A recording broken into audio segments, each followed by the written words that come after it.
पश्चिम बंगाल को लेकर पहले भी भाजपा और टीएमसी के बीच लगातार तू मैं होती रही, लेकिन अब जो बात सामने आई है, ममता बनर्जी ने साफ कह दिया है कि वो इस्तीफा नहीं देंगी।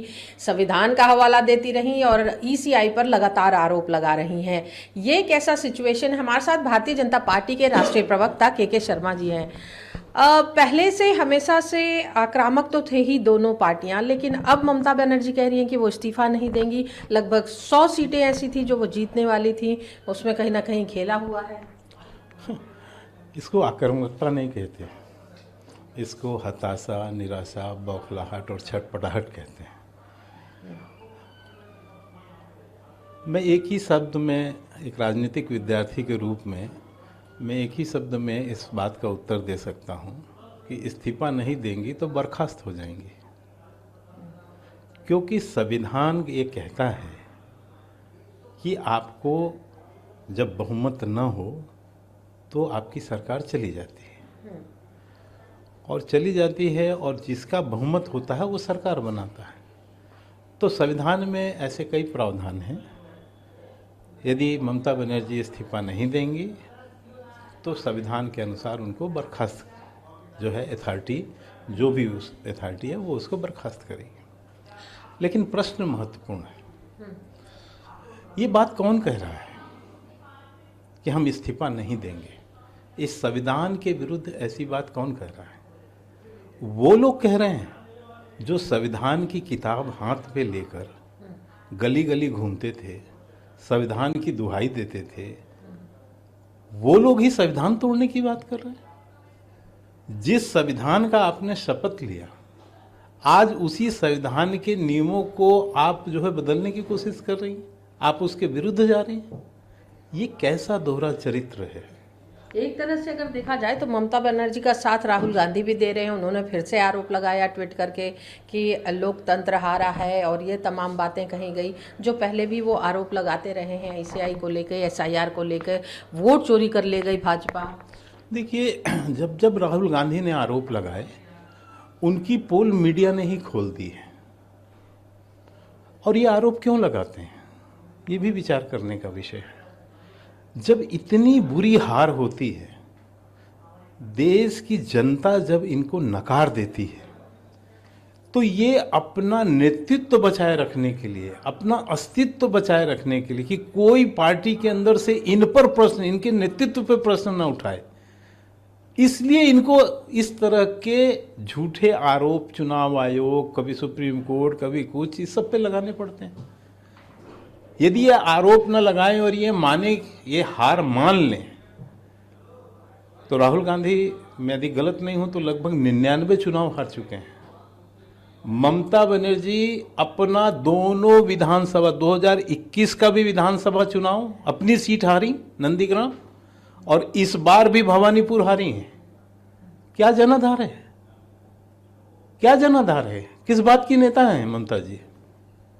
उनके लोग 80-81 सीट जीत रहे हैं, बाकी विधायक, और वो अपनी विधानसभा में नहीं जीत पा रही हैं। उनके पार्टी के लग 200 से ज़्यादा विधायक 2021 में जीते, और वो नंदीग्राम से हार गई। इसका मतलब जनता ने पहले से ही ये ममता सरकार के विरुद्ध भी एंटी इनकम्बेंसी थी, और ममता जी के प्रति भी एंटी इनकम्बेंसी थी। अब इनको लगता है कि हमारे अस्तित्व को चुनौती मिल रही है, हमारे नेतृत्व को चुनौती मिल रही है। और कौन चुनौती दे रहा है? उनकी पार्टी के अंदर से ही चुनौती आ रही है। तो उसको बचाए रखने के लिए कि हम पर चुनौती ना आए, वो इस तरह के झूठे आरोप कभी चुनाव आयोग पर, कभी किसी पर लगाएंगे। राहुल गांधी की भी यही हालत है। राहुल गांधी अपने आप को बचाने में लगे हैं, वो किसी के ऊपर आरोप नहीं लगा रहे हैं। आरोप में कोई दम भी नहीं है। पश्चिम बंगाल में पहले भी हिंसा हुई थी, एक बार फिर से हिंसा शुरू हो गई है। हालांकि एक भाजपा का कार्यकर्ता भी वहां पर मारा गया है, और कई जगहों पर ऐसी बात आ रहे हैं। तो क्या केंद्रीय बल सक्षम होगा पोस्ट?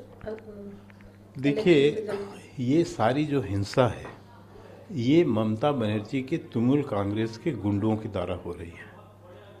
अभी भी जो है बंगाल में, हम तो अभी सरकार में हैं नहीं, अभी तो हम सरकार में हैं नहीं, ना हमने शपथ लिया है, ना कानून व्यवस्था हमारे पास आई है।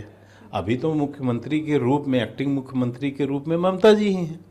और जिस तरह का झूठा बयान कर रही हैं, अब ये झूठ बोलना कि मुझे काउंटिंग सेंटर के अंदर मारा गया, आप सोच सकती हैं क्या बयान दे रही है ममता बनर्जी। काउंटिंग सेंटर में सीसीटीवी लगे हैं, इतने अधिकारी हैं, अरे उनकी पार्टी के एजेंट बैठे हुए हैं वहाँ, इनको पीठ में पेट में, ये बकायदा प्रेस में बोली हैं। तो हाँ, तो ये जिस तरह का बयान देकर ये क्या करना चाहती हैं, ये लोगों को भड़का रही हैं कि दंगा हो जाए पूरे बंगाल में, वो हो नहीं पा रहा है। तो ईसीआई फुटेज क्यों नहीं सीसीटीवी से निकाल देता है? सर ईसीआई को ये सब करने की जरूरत थोड़ी ना है सर, वो राजनीतिक पार्टी है क्या?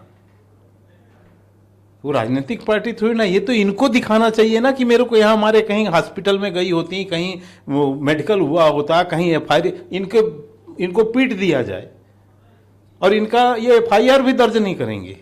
इन्हीं की पुलिस है सर अभी वहां पर। ये सब करके ममता बनर्जी लोगों को भड़काने की कोशिश कर रही हैं। वो हार स्वीकार नहीं कर पाई, वो बौखलाहट में हैं, इसीलिए इस्तीफा नहीं दे रही हैं। वो सोच रही हैं कि जब तक वहाँ पर स्वतः सरकार का समय सीमा समाप्त नहीं होता, वो अंतिम कोशिश कर रही हैं कि वहाँ पर किसी तरह दंगा हो जाए, किसी तरह जो है सुरक्षा बलों के ऊपर में कोई आरोप जड़ जाए। मैं केवल एक उदाहरण देके अपनी बात समाप्त करता हूँ। जिस दिन चुनाव हुआ उस दिन एक बुजुर्ग व्यक्ति जो वोट देने गए, जिनका बेटा उनके साथ था, पोलिंग स्टेशन से बाहर निकलते वक्त किसी असामयिक कारणों से उनकी मृत्यु हुई। और उसको इन लोगों ने इतना बड़ा, पूरे टीएमसी के प्रवक्ता अभिषेक जो है वो, इन लोगों ने सबने उसका फुटेज बना के इस तरह चलाया कि अर्ध सुरक्षा बलों ने धक्का मार दिया, उनको गिरा दिया, सर फोड़ दिया, मार दिया। टीवी में इसी तरह के बयान कर रहे थे। तो तमाम टीवी चैनल, आज का समय है, उन्होंने सच्चाई जो है स्पष्टता कर दी कि उनकी मृत्यु न किसी चोट से हुई है, न किसी से हुई है, असामयिक मृत्यु है। एक आखिरी सवाल, एक चुनी हुई मुख्यमंत्री कह रही है वो गद्दी से नहीं हटेंगी, दूसरी तरफ भाजपा ने अपने विधायक दल की बैठक भी बुला ली है, और क्या समय पर ओथ हो जाएगा बाकी राज्यों की तरह ही? सब कुछ समय के साथ होगा और संविधान के अनुसार होगा, और संविधान को कोई भी अपने हिसाब से, इस देश के बाबा साहब अम्बेडकर के बनाए हुए संविधान को कोई भी न तोड़ मरोड़ नहीं सकता। ये यदि कोई ख्वाब देखता है तो उसे ये भूल जाना चाहिए। धन्यवाद ईटीवी भारत से बात करने के लिए। दिल्ली से ईटीवी भारत के लिए कैमरामैन संदीप के साथ अनामिका रत्ना।